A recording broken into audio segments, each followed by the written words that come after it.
Magandang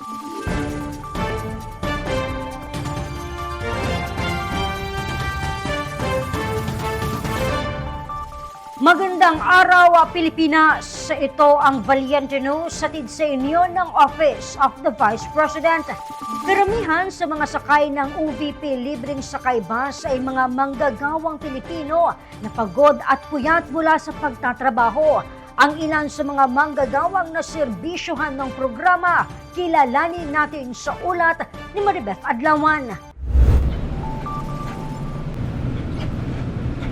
Graveyard shift ang trabaho ng breadwinner na si Joy.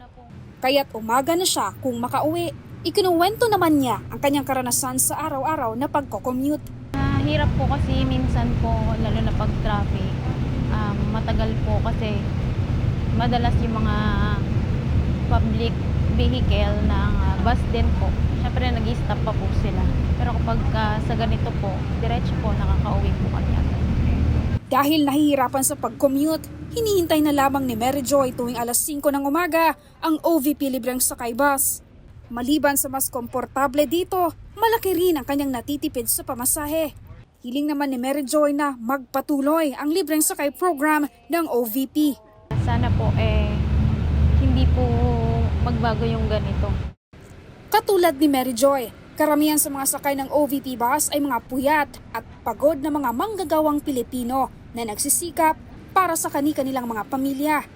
Kung kaya't patuloy ang paglilibot ng OVP libreng sakay buses sa iba't ibang bahagi ng bansa upang maghatid ng libreng transportasyon sa mga Pilipino.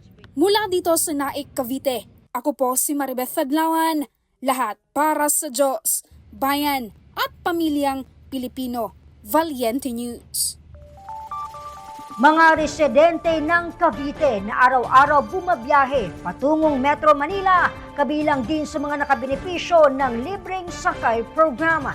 Ako po si Claudette Loreto para sa makabuluhan, naninindigan at matapang na mga ulat at impormasyon. Maraming salamat.